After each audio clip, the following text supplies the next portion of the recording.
So, the purpose of this particular class, we're trying to get through a text which was taught by my teacher's teacher. So my teacher's teacher was Geshe Rinpoche, who was the Dalai Lama's teacher.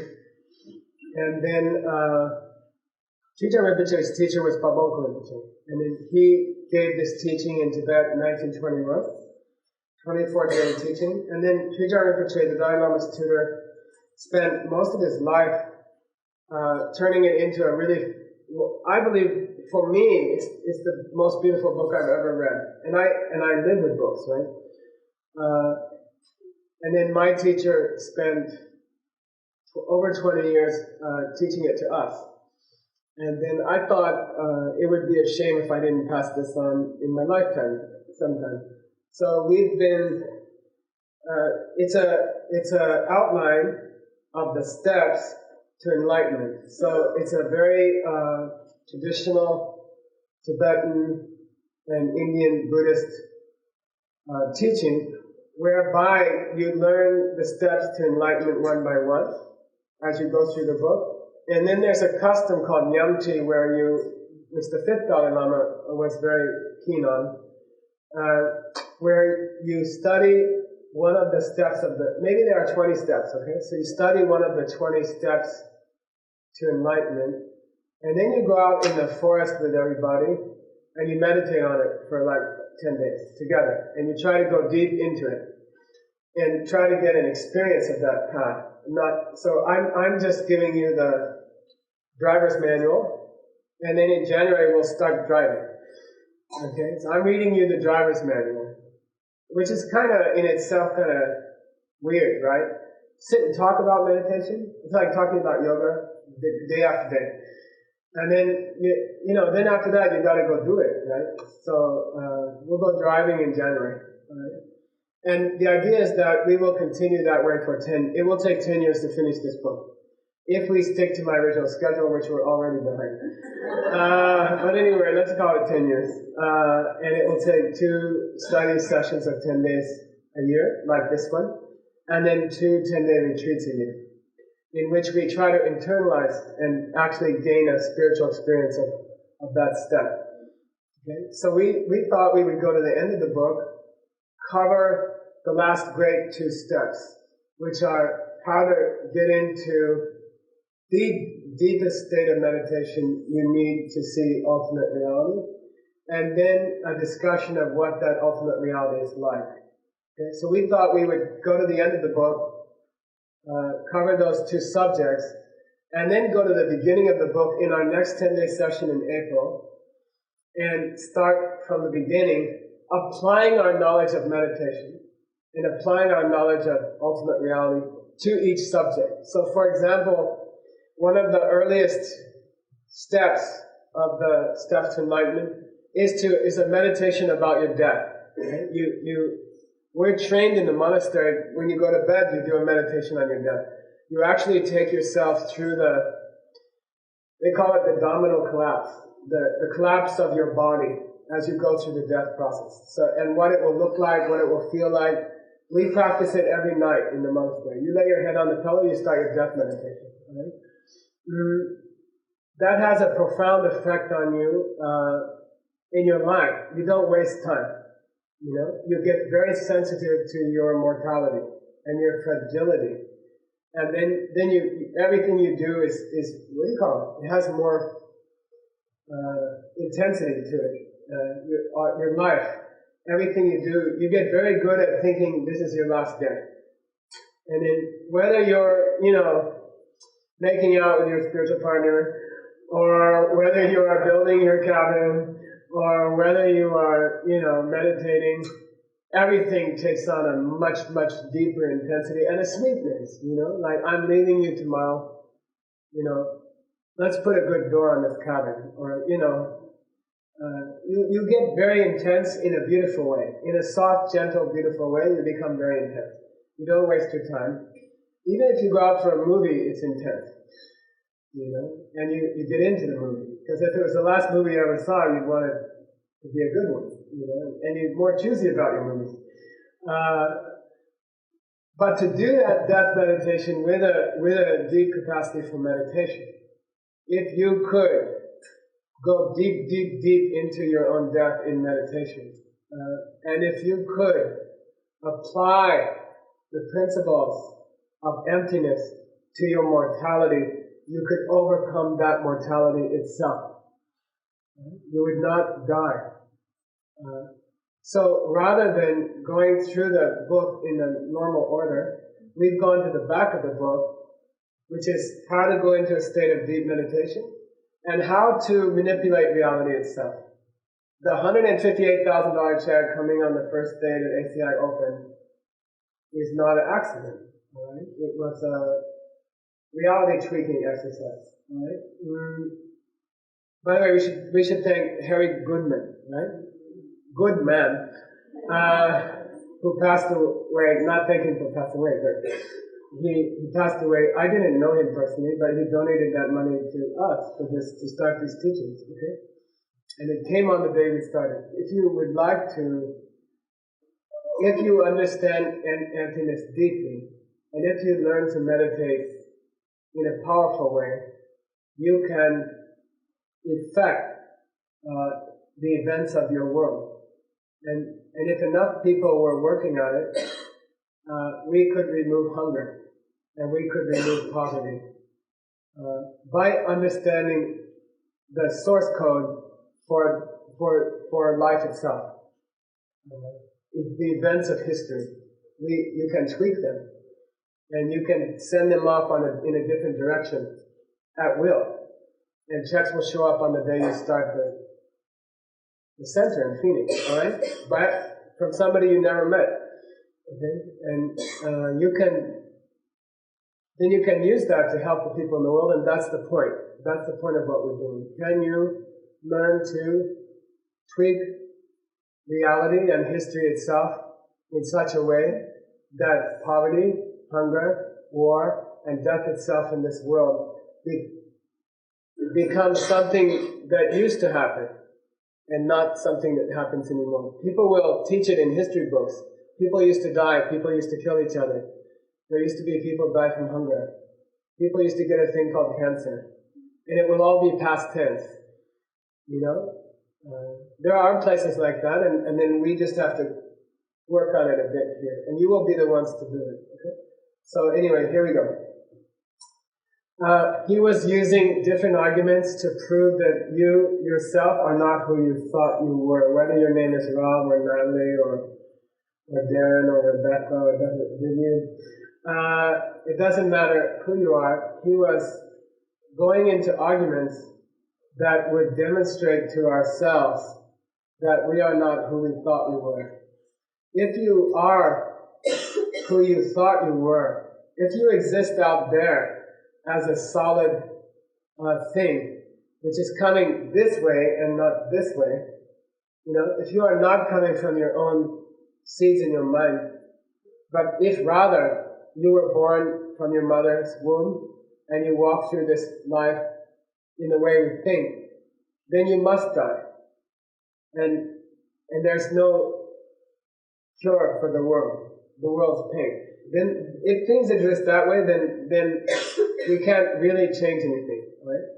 If rather the world and ourselves are coming from seeds in our mind that we plant there by taking care of other people, then all things are possible. Then you can make changes in the world, right? Then you can plant different. The 4th chapter of the Yoga Sutra, Tathagashetakavat, right? We must become as farmers or gardeners, right? If the world is really deriving from seeds in our own mind, which are planted by how well we take care of others, then everything is doable. Everything is changeable. Your own mortality is coming from. Actually, your mortality is coming from the what do you call it when you expending of the seeds, right? You are expending seeds by living, and those seeds wear out, and then you die. So if you knew a way to, what do you call it? replant the seeds. Like reinvest, but is there some other word? Yeah, regenerate the seeds.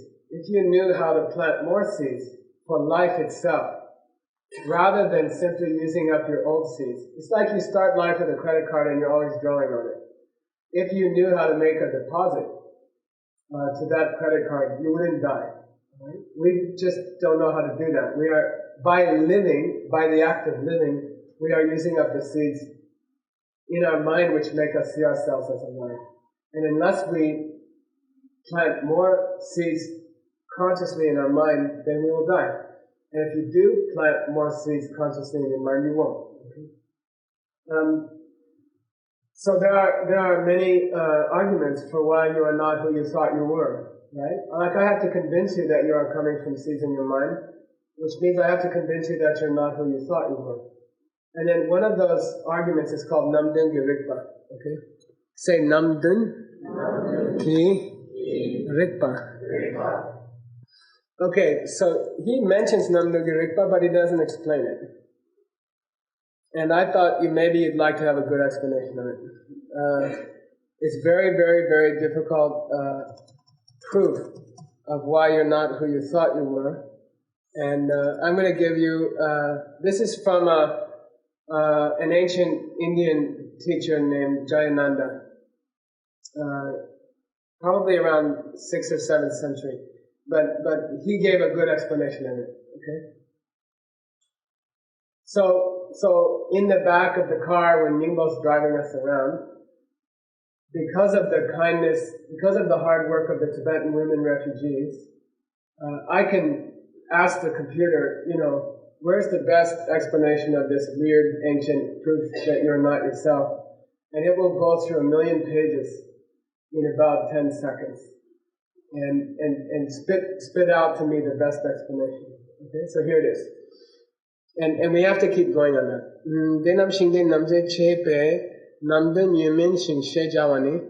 So this comes, as I said last night, from a very ancient discussion, very beautiful discussion between a king named Menander, who was one of the Greek kings who took over Bactria, Afghanistan and India. And he was left there by Alexander the Great, right? And then there was a custom in ancient times, very, very beautiful custom, that kings would seek out the advice of yogis. And it's very, very beautiful. Alexander the Great himself met a delegation of yogis in a place called Taxila, which the Tibetans call Dojo. And it's very beautiful. So outside of Taxila, there's a beautiful record of Alexander the Great meeting the yogis, and he took one back with him. He died on the way. Alexander died, I think, in Baghdad. But the yogi made it back to Greece and affected Western thinking.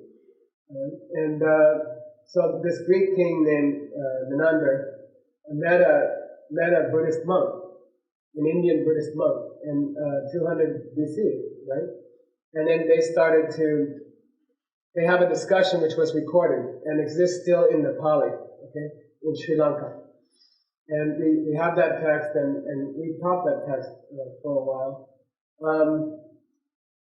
And that set the scene for Thomas, the disciple Thomas, to come to Taxila also. He was brought to Taxila by another king named, the Greeks call him Gondophoros, which is one of the 3 kings who greeted the birth of Jesus. Okay? So he's one of the 3 wise men who came to make offerings at the birth of Jesus. He went back to Taxila. He needed an architect. And you know the story. Thomas ended up in India. He died in Chennai, Madras. He was martyred in Madras. So anyway, this conversation continued in Taxila for a long time. If Christianity affected Buddhist thinking, it could well be that Jesus' teachings helped trigger the Mahayana movement of compassion in Buddhism. And so this teaching comes from that time period when there was a lot of interaction. Okay? So here it is. The idea is that we have to examine the impossibility of a chariot. Okay, they say a chariot. You can call it a car. All right. I think a car would be more comfortable for us. In examining whether or not you've always been making a tragic mistake about who you are, you can examine a car and how you perceive a car. And if you, once you figure it out with a car, you can apply it to Michael. Okay? So, Namdung Girikpa means we look at the relationship between a car and its parts in 7 different ways. I'll just give you an overview, alright? When you look at a car, when you go out in the parking lot and your eyes turn left and you see something called a car, right?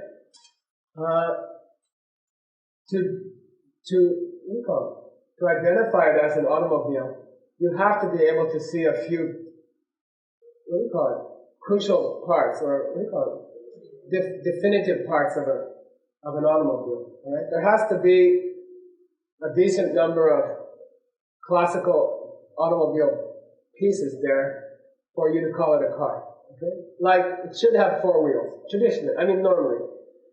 If you glance at it and it doesn't have 4 wheels, I'm calling it a working car, okay, a working car. I'm not saying a car in a junkyard. A working car, a car in normal condition. You glance at the object and you glance away. If your eye catches 4 round black things, and a hood, and a top, and especially if you look through the window and you see a driving wheel. Driving wheel? Steering wheel, sorry. Then you're, based on those parts, I'm just talking, it's a very, very deep subject. This is what Dharmakirti writes about. How did you know it was a car? You glanced to the left, coming out of the church, you saw an object in the parking lot. The clue that it's in a parking lot is already a clue, right? It could be, I don't know, anything. Could be an elephant, but you look over and you see 4 black round shapes. Your eye, understand one thing, your eye is not capable of seeing objects, things. The eye only records colors and shapes. The rods and cones of the eye are not capable in and of themselves of deciding what an object is. They simply transmit colors and shapes to the mind, to the brain, okay? They can't, the decision on what the lumpy thing is in the parking lot is not made in the back of the eyeball, because it's not equipped to do that. It only, the rods and cones are changed by the image of the car hitting the front of the eye. And then the rods and cones, the chemicals changes, information is sent to the mind. This is all the information that can be sent to the mind when you glance left at the thing in the parking lot. Black, 4, round, okay, about 2-3 feet high. Like there's something on the phone from the back of your eyeball to your brain, and they can't. The only information they can transmit is numbers or colors or how many shapes. Round blacks, 4 round blacks. We got 4 round blacks down here. There's a thinner round thing behind the transparent thing. And there's the front is stretched out in a certain way, and there's a certain cockpit look to it. He doesn't say cockpit, okay? And then there are white flashes. These are bumpers, right? But he doesn't know. There's white flashes in the front and white long flashes in the front and silver long flashes in the front and the back. Okay, so that information is all that the eye can see. That goes to the mind. Then the mind has to synthesize a whole from the part. Right? The mind has to piece together a picture of what was seen based on the information we see. Okay, so we're in a parking lot. We're in what we know to be a parking lot. There's 4 blocks, they're round. There's another round inside, and there's 2 silver long flashes front and back. Let's see. I think it must be a car, right? And in the mind, you see a car. You see a whole car, right? So, is it possible to see the car without seeing the pieces of the car? Is it possible? No, you can't see a whole car. If you glanced left and saw a whole car, you wouldn't see the tires. And you wouldn't see the bumpers. And you wouldn't see the steering wheel, okay? If you glanced to the left and saw car, you would, by definition, you'd have to be seeing the whole thing. Am I right? I mean, otherwise you'd say, I'm seeing wheel. You see?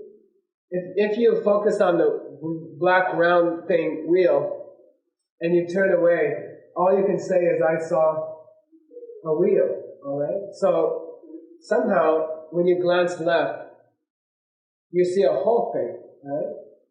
You have to see a whole thing or you don't see a car. Otherwise you're seeing a bumper, or a wheel, or a steering wheel. That's all. You don't see a whole car. When you are looking at the wheels, you don't see a whole car. When you are looking at the steering wheel, you don't see a whole car. But can you see the whole car if you don't see those things?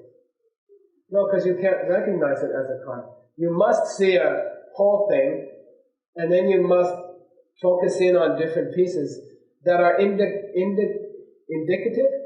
I must say indicative of a car. Right? Cannot see a whole car unless you see the parts of the car. Alright? You can't see a whole wheel unless you see the left and right side of the wheel. Right? You can't see the left side of the wheel unless you see the top of the left side of the wheel and the bottom of the right side of the wheel. It's not possible. Right? It's not possible. To confirm that it's a car, you must be able to detect visually indicators of a car, things which indicate a car. Alright? You cannot see the whole car unless you see the parts of the car. When you see the parts of the car, do you see the car? It's not possible. It's not possible. If you're looking at the tire, you're not seeing the car. Am I right? If you're staring at the tire, you're not seeing the car. Right? Am I right? Yeah, if you're staring at the tire, you can't see the car. It's not possible. You can't see the whole car without staring at the tire. If you stare at the tire, you can't see the whole car. I'll say it again. You can't see a whole car unless you see tires. But if you see a tire, you can't be seeing the whole car. And this is what I'm trying to say. It sounds like I'm just making some joke or something. I'll say it one more time. You can't tell it's a car unless you look at the wheels.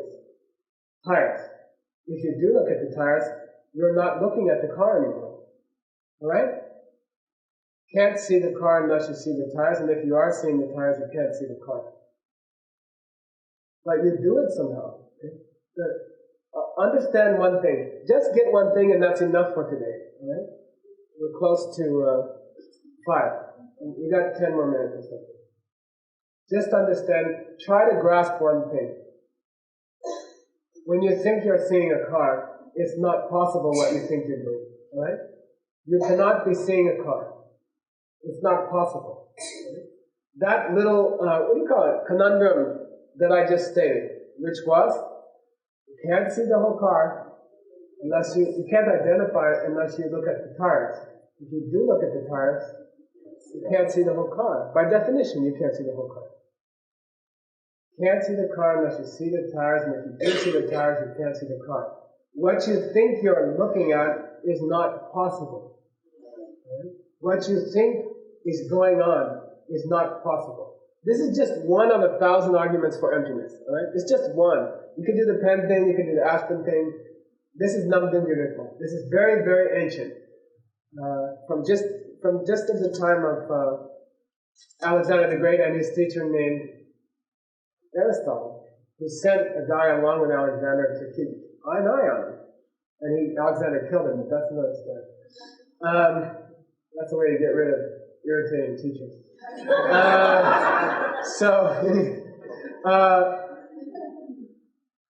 But try to struggle, okay?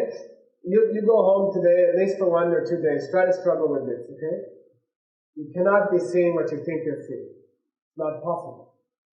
You cannot be seeing a car, or people, or a church, and most importantly, you cannot be seeing yourself in the mirror. It's not possible. You can't be who you thought you were. It's not possible. Which is lucky, because if you were who you thought you were, death would be inevitable. And you could not change your nature. If you were who you think you are from inside yourself, then if a car was a car from the car side, everything can't be changed. Do you know? The only way you can change a thing that's out there is to take a sledgehammer and bang on it, and, you know, like that. But that's not how a car exists. Here's the real poop, okay? You come out of and this is extremely profound. I gave this talk at Princeton University a couple of weeks ago, and these two physicists freaked out. You know, they're, ah! So anyway, I was gonna show that, quantum mechanics thing. Anyway, next time. It's kind of distracting. But this is very profound, and it can change your life. You can get $158,000 checks at the last minute when you need them. You can change bones in your body. You can see emptiness directly. You can save the world. You can become the person who contributes to this world, moving beyond war and hunger. Okay? You can do those things if you understand what I'm about to say. Right? Wait, I'm going to try.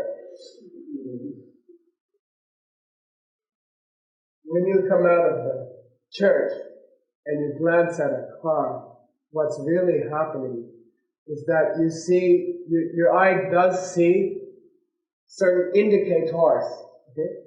4 black rounds, 2 long silvers front and back, and a thinner round thing behind some clear squares called windows, right? You do see those indicators. Your eye passes over the things, and you do see those indicators of an object. That is true.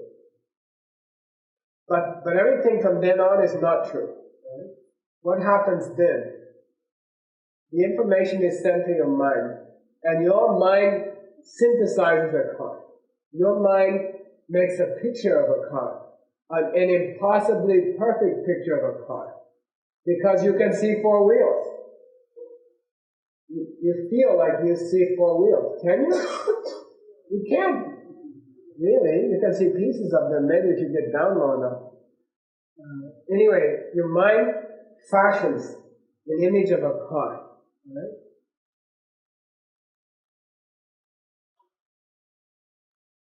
And you're not looking at a car. From that moment, from that point in the process on, you are watching an image in your own head. You are looking at an image in your own mind. Right? That's not meant to freak you out, okay? Can you drive that image to the store? Yes. That's extremely important to understand that. When I say that perfect car that you think you see is an image in your own mind, don't make the mistake of thinking it's not real. That's what makes it real. Because there was never any other kind of car. Because the other kind of car was impossible. We already talked about that. The car you thought was there was not possible. There has never been any car like that in the parking lot. And there couldn't be. Okay? The way you think cars are, it's not possible. The cars you've ever seen in your life were all pictures in your mind. And your mind was projecting it out. What's the car outside of you? Yes, because your mind was projecting it outside of you. Alright? Is the car outside of your mind? Yes. Is it an image of your mind? Yes. Can you drive it to the store? Yes. Okay. Why? Because it is coming from your mind. Alright? You gotta feel comfortable with that. Because if it wasn't coming from your mind, it wouldn't be a car because there's no such thing. It's not possible. We already talked about that. Didn't we already talk about that? Say yes. Yes. Then you can get home. Then, a lot of teachers stop there. They say, okay, that's all in the class, that's emptiness, see you next week. But you gotta talk about something. You gotta talk about how do you use that in your life. Okay, so I thought the car was out there. Now, Geshe-la, you've proved that the car is coming from my mind. So what's that do for me? Why should I, invest years of my life studying these things if I can't use it for anything? What's the point of saying that the car is coming from your mind? Why, even if it's true, what's the point? I mean, why, what do I care? I don't care if $100 is coming from out there or in here. I just want the $100, If it's coming from inside your mind, you can control the process. If it's coming from inside your mind, you can create the things you want. A world without war. A world without hunger. You see, if the world is coming from inside your mind, if it's being sent out by your mind, then you can solve the problems of the world. This is why we're learning this, okay? It's not just some philosophy class at Princeton, I knew those guys. They sit around, you can't even talk to them. They're like, you say, is the sky blue? And they say, well, we'll have to think about that. And you couldn't talk to them. I tried to hire one time. I had a little company. It didn't work. He couldn't drive the truck. He kept running it into trees. And then he discussed the tree. So it's not philosophy. It's life or death for 6 billion people. It's life or death for 6 billion people. If you get it, you can change things. If you don't, you can't. Okay? If the poverty and hunger of the world is coming from economic events or lack of material resources, then it's hopeless. If the hunger and poverty of the world is coming from us, then we can tweak things and remove it, right? So, why does your mind draw the conclusion that these parts are a car? This is the crux of the talk, and we'll stop, okay? Get this and we'll stop. Why does your mind conclude? Why does your mind synthesize from those black grounds and those silver lawns? Why does it synthesize a car that you can use to go to a teaching that could change the world? Huh? Yeah, you have been kind to someone else. You planted the seed for your mind to see a car. You planted the seed for your mind to throw forth an image of a car to fit the indicators of 4 black rounds, 2 long silvers. Your mind chose that image, which is a reasonable image, okay? Sema, pramana. It's a reasonable image. Your mind chose that image from among many other images because you had a seed for seeing a car in your mind. Because you had a seed for seeing a car that you could use in your mind. How was that seed planted in your mind? And then we can stop, I promise. How was that seed planted in your mind? You gave people rights. Especially the poor, especially the elderly, especially the helpless people of the world, right? The people who get on the buses. Right? You gave them a ride. You stopped, you said, hey, you need a ride? And you took them somewhere. That kindness, right? Kindness runs the images of the entire world, right? Kindness is the real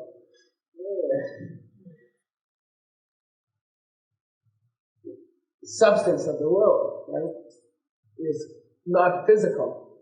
It's you have done something good to someone else, and then put a seed in your mind. And then your mind chooses car.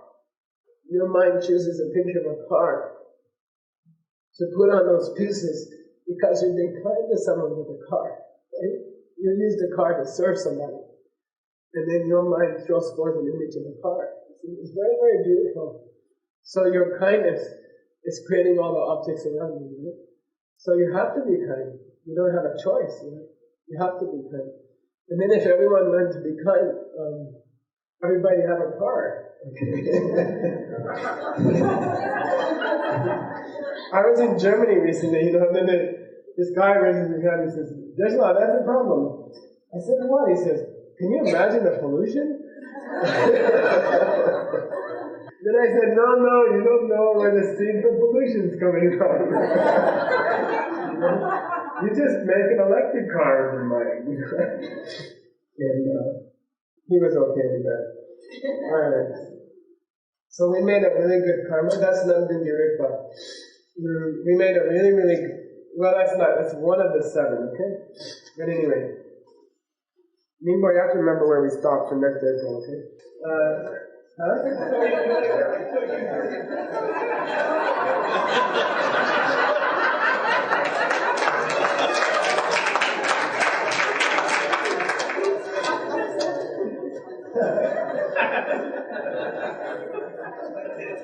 Well, that was a hard point.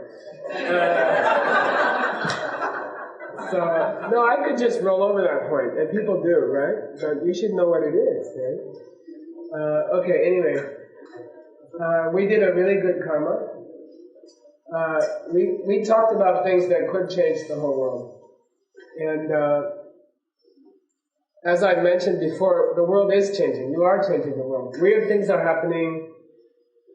British Airways called, $12 billion company called, could you teach 43,000 employees about this stuff? You know? Like, if British Airways is willing to try it, you should be willing to try it, okay? And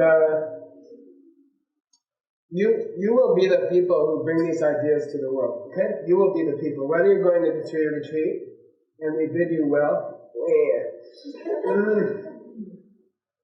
or whether you're staying outside and serving people in another way, if you really learn these things well, then you can change this world. And what I'm saying is the British Airways thing shows that.